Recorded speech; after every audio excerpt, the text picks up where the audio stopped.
Представьте человека с безупречными документами. Ну, не как на пограничном контроле, а в целом. Легенда выучена наизусть. Деревня, в которой он якобы родился, действительно существует и подтверждается архивами. Произношение без единой ошибки. Есть только одна деталь. Он не так называет речку, на берегу которой якобы вырос. И больше ничего не нужно. Разведчик раскрыт. И раскрыт не суперагентом с рентгеновским взглядом, а обычным оперативником, который просто заметил чужое слово для места, которое сам знал с детства.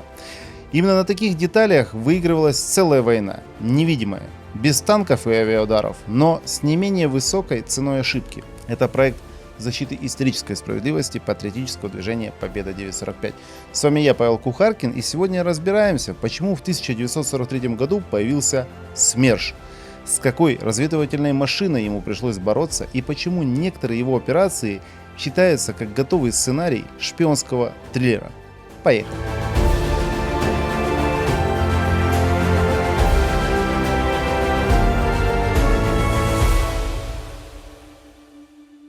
Вообще вся история СМЕРШ очень хорошо показывает одну важную вещь. Когда люди представляют себе войну, они почти всегда думают про танковые сражения, авиационные удары, наступление, окружение и огромные армии, которые двигаются по карте. Но любая большая война всегда имеет еще одно измерение, которое остается почти незаметным для большинства людей. Пока миллионы солдат воюют на фронте, тысячи других людей пытаются выяснить, где противник готовит наступление, какие части перебрасывают к линии фронта, сколько у него резервов и какие решения принимаются в штабах. Иногда такая информация оказывается не менее важной, чем новая дивизия или дополнительная сотня танков. Если разведка заранее узнает направление главного удара, можно тогда подготовить оборону. Если удается раскрыть планы противника, можно сорвать целую операцию еще до ее начала.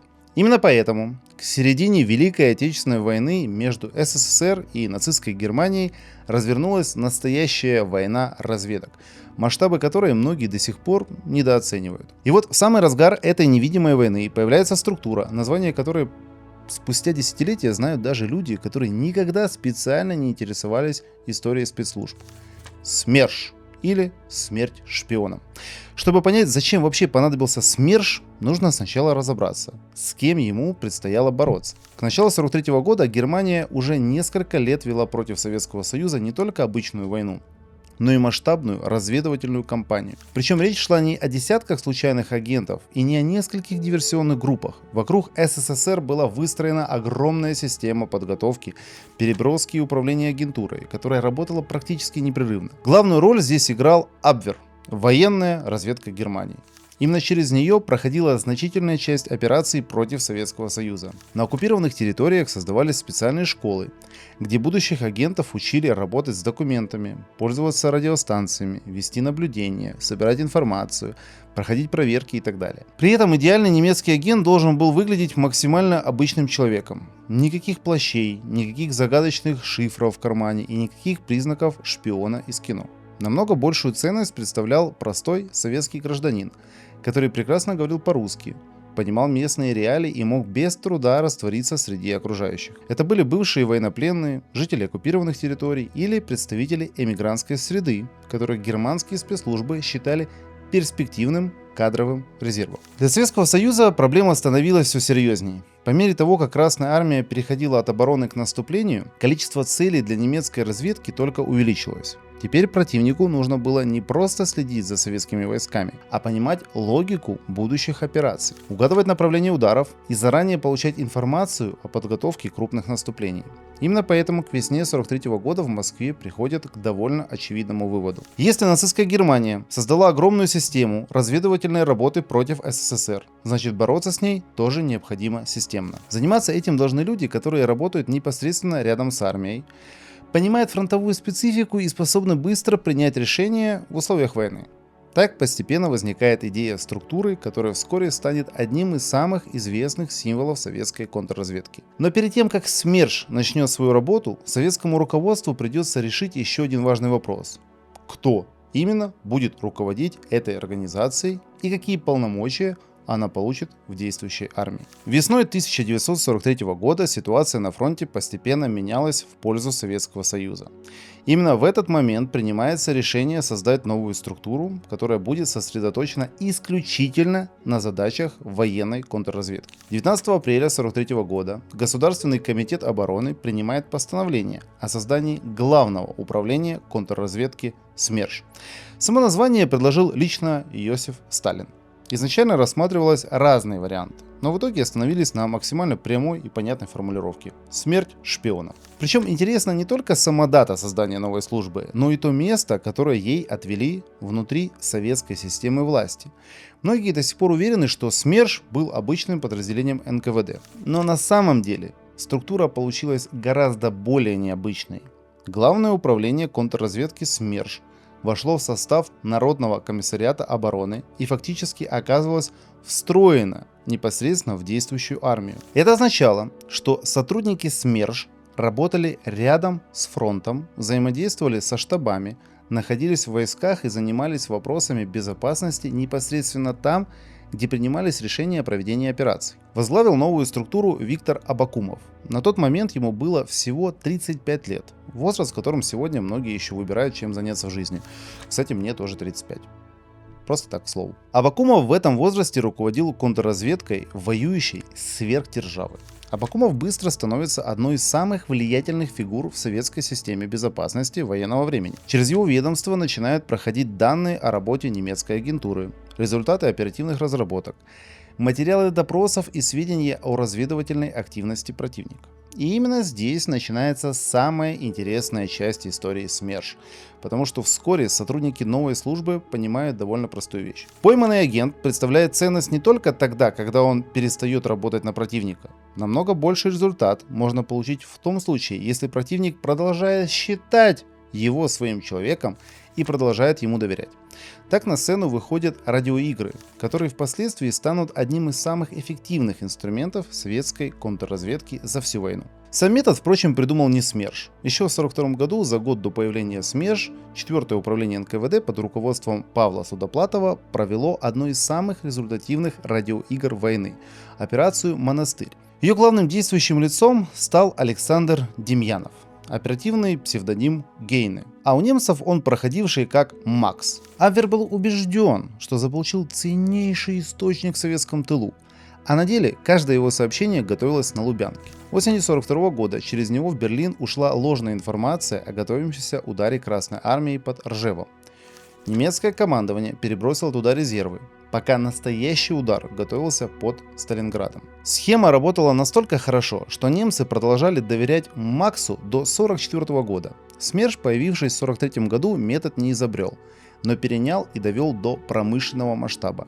И лучший тому пример – операция «Березино». В 1944 году построена на той же схеме, что и «Монастырь», только на порядок крупнее. Если посмотреть большинство фильмов про разведку, там обычно все выглядит довольно просто. Агента разоблачили, задержали, допросили, и на этом история все, закончилась. В реальной работе контрразведки все только начиналось. Схема выглядела одновременно просто и очень эффективно. После задержания агента, советская контрразведка получала доступ к его радиостанции, к шифрам, кодам связи и каналам взаимодействия с немецким разведцентром. Каждое сообщение проверялось, согласовывалось и готовилось таким образом, чтобы не вызывать подозрений. Иногда в радиограммах передавалась нейтральная информация, иногда частично достоверные сведения и, конечно же, тщательно подготовленная дезинформация. Успех зависел от огромного количества деталей. Немцы хорошо знали стиль своих агентов, их манеру изложения и особенности работы. Любая неосторожность могла привести к провалу всей операции. Но даже радиоигры были лишь частью огромной работы, потому что прежде чем использовать агента в такой операции, его еще нужно было выявить. И это самая необычная часть истории СМЕРШ. Очень часто судьбу немецкого разведчика решали не секретные приборы и не какие-то невероятные технологии, а одна маленькая ошибка, которую обычный человек даже не заметил бы. Сегодня мы настолько привыкли к камерам наблюдения, базам данных, распознаванию лиц и цифровым следам, что иногда сложно представить, Как вообще можно было искать профессиональных разведчиков без всех этих технологий? Тем более в условиях войны, когда через линию фронта постоянно перемещались люди, менялись документы, разрушались архивы и огромные территории буквально жили в состоянии хаоса. А значит, в тех условиях успех операции зависел не от какой-то сложной техники, а от внимательности конкретного оперативника, который замечал деталь, на которую никто другой бы просто не обратил внимания. Практически любой агент жил под легендой. У него была своя биография, документы, история жизни, место рождения, профессия и объяснение того, как он оказался в конкретном месте. Немецкие разведшколы уделяли этому огромное внимание. Их специально готовили к проверкам, заставляли учить детали собственной легенды и отрабатывалась всякая сложность возможных вопросов. Но проблема заключалась в том, что реальная жизнь всегда сложнее любой подготовки. Например, человек назвал деревню, в которой якобы вырос. Проверка показывала, что такая деревня действительно существует. На первый взгляд, все убедительно. Но во время разговора выяснялось, что он не знает прозвище соседнего села, которое там использовали десятилетиями. Или путает расположение дорог, хотя для местного жителя такая ошибка просто выглядела бы невозможной. Иногда причиной провала становились документы. Немецкие специалисты умели делать хорошие поделки, но советские образцы постоянно менялись. Где-то использовалась старая печать, где-то стояла неправильная подпись, где-то обнаружилась ошибка в названии учреждения. Одна из самых известных деталей – скрепки. Немецкие поддельные документы скреплялись проволокой из нержавеющей стали, чистой, блестящей, без единого следа на бумаге. Настоящие же советские удостоверения сшивались обычной железной скрепкой, которая от влаги оставляла на страницах ржавый след. В июне 1944 года отдел СМЕРШ 48-й армии 1-го Белорусского фронта прямо прописал эту деталь в инструкции для оперативников, наравне с шелковой нитью в переплете и слишком глянцевыми, не похожими на армейские фотографиями. Каждая такая мелочь сама по себе еще ничего не доказывала, но постепенно складывалась в общую картину. А особенно внимательно сотрудники СМЕРШ относились к людям, которые появлялись в районах расположения воинских частей и проявляли слишком большой интерес к вопросам, которые обычного человека не интересуют. Где стоит штаб? Какие подразделения недавно прибыли, сколько техники прошло через станцию, какие части находятся по соседству. Летом 1944 года, после разгрома немецкой группы армии «Центр» в ходе операции «Багратион», в Берлине царила серьезная нервозность. Огромные территории были потеряны, фронт стремительно откатывался на запад, тысячи военнослужащих оказывались отрезаны от основных сил. Немецкое командование постоянно пыталось понять, какие подразделения еще сохраняют боеспособность и где находятся окруженные группы. Именно на этом фоне советская сторона запускает сложную дезинформационную операцию. Немецкой разведке начинают поступать сведения о крупном подразделении вермахта, якобы оказавшемся глубоко в советском тылу. Согласно легенде, группа продолжала сопротивление, нуждалась в снабжении и поддерживала связь с командованием. История выглядела правдоподобно. Командиром окруженной части немцам представили подполковника Генриха Шерхорна, реального пленного немецкого офицера, о котором в Берлине почти ничего не знали, зато его воинская репутация была безупречной. Идеальная кандидатура для легенды, в которую невозможно было не поверить. Берлин поверил. Причем поверил настолько серьезно, что начал направлять помощь несуществующей группе. Через линию фронта перебрасывались агенты, забрасывались радисты, отправлялись грузы, передавались инструкции. На самом деле вся эта конструкция находилась под контролем советской стороны. Каждый новый агент, который прибывал для связи с несуществующей группой, попадал в поле зрения контрразведки. Каждая новая радиограмма приносила дополнительную информацию. Каждый новый контакт расширял возможности всей операции. В результате немцы не просто тратили ресурсы на спасение подразделения, которого вообще не существовало, они сами поставляли советской стороне новых участников собственной разведывательной сети. Операция продолжалась не дни и не недели, она длилась месяцами. Это и была операция «Березино». Решение о ее запуске принималось на совещании у Сталина. Среди прочих присутствовал глава СМЕРШ Виктор Абакумов. Но непосредственно вела операцию все та же команда Судоплатова из НКГБ. Так метод, рожденный в недрах НКВД, стал общим оружием советской контрразведки, вне зависимости от того, чья вывеска висела на двери кабинета. Именно такие масштабные операции постепенно формировали репутацию советской контрразведки.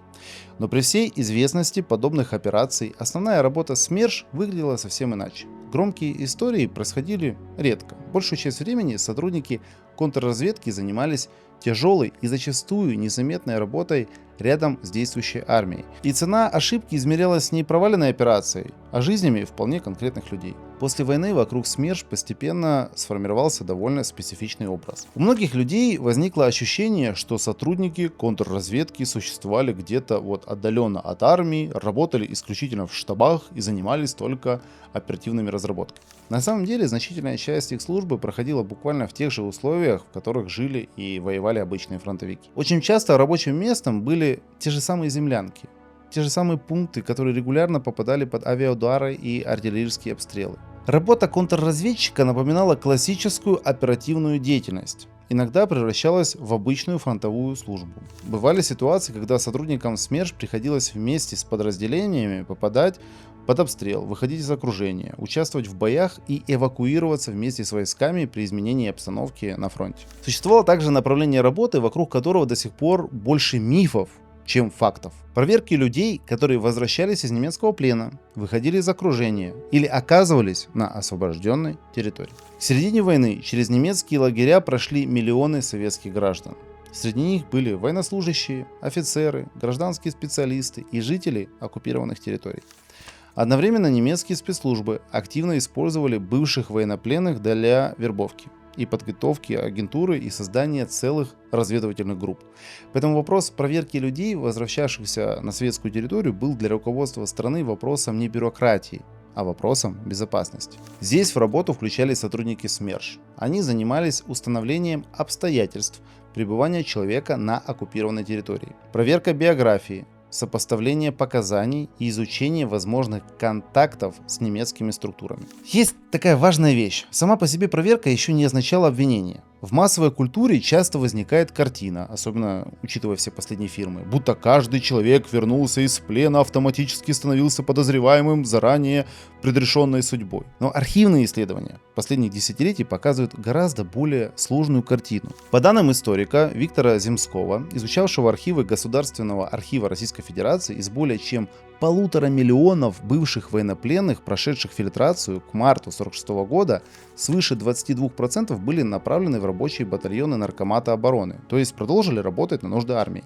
не будучи ни в чем обвинены. В распоряжение НКВД было передано около 15%, и в эту категорию в первую очередь попадали не рядовые пленные, а те, кто в лагере успел поступить на военную или полицейскую службу к немцам. Подавляющее большинство людей после завершения проверок либо возвращались в армию, либо направлялись к месту дальнейшей службы, либо вовсе возвращались к гражданской жизни. Но, конечно же, выявлялись те, кто действительно сотрудничал с противником. Однако государственная машина часто оставалась настороженной даже к тем, кто совершил ради Родины невозможное. Показательная в этом смысле судьба летчика Михаила Девятаева. 8 февраля 1945 года он с группой из 10 советских военнопленных захватил немецкий бомбардировщик Хенкель-111 прямо на территории секретного полигона немцев, где испытывались ракеты Фау-2, и перелетел линию фронта.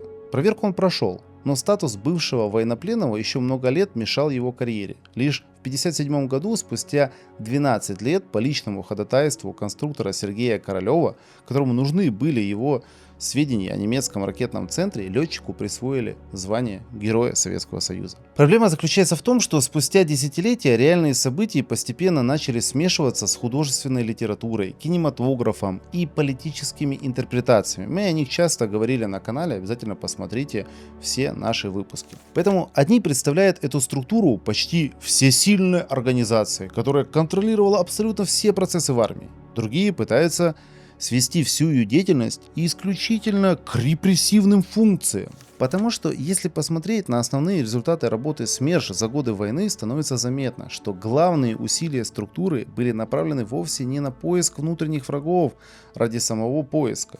Основная задача оставалась борьба с разведывательной деятельностью нацистской Германии, защита армии от агентурного проникновения и обеспечение безопасности в военных операциях. Тут возникает самый важный вопрос: а насколько успешной оказалась работа и какой след СМЕРШ оставил в истории Великой Отечественной войны? Для ответа нужно посмотреть на результаты, которые советская контрразведка смогла добиться к маю 1945 года. За годы войны через СМЕРШ прошли сотни тысяч проверок, оперативных различных мероприятий и расследований.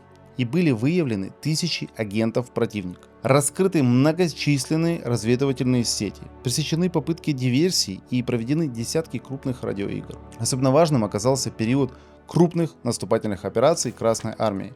Курская битва, освобождение Белоруссии, Висло-Одерская операция, штурм Берлина. Каждое такое наступление требовало колоссальной подготовки и строгой секретности. Сотрудники СМЕРШ двигались вместе с армией на запад. Они участвовали в освобождении оккупированных территорий, работали в Польше, в Восточной Пруссии, в Германии и встречали победу уже вместе с войсками, которые дошли до Берлина. Пока одни солдаты шли в атаку, другие занимались поиском вражеской агентуры. Когда командование готовило наступление, сотрудники контрразведки не допускали утечек информации. Пока разведки противоборствующих сторон искали возможность получить преимущество, где-то в штабах, на железнодорожных станциях, в прифронтовых населенных пунктах и на освобожденных территориях продолжалась невидимая борьба, от исхода которой иногда зависело не меньше, чем от успеха отдельной военной операции. Именно так и работала эта невидимая война. Это ржавый след от скрепки на поддельном удостоверении, чужое слово для родной речки, слишком новый вид документа, который выдан якобы 3 месяца назад. И спустя 80 лет СМЕРШ до сих пор путают с киношным суперотрядом, то с карательной машиной, хотя на самом деле это была прежде всего кропотливая, будничная работа людей, для которых любая ошибка стоила не оценки, а чужой и собственной жизни.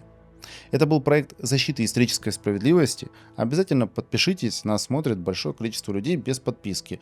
И мне бы очень хотелось, чтобы вы были вместе с нами и узнавали много чего интересного. Поэтому подписывайтесь, пишите комментарии. До новых встреч. Пока.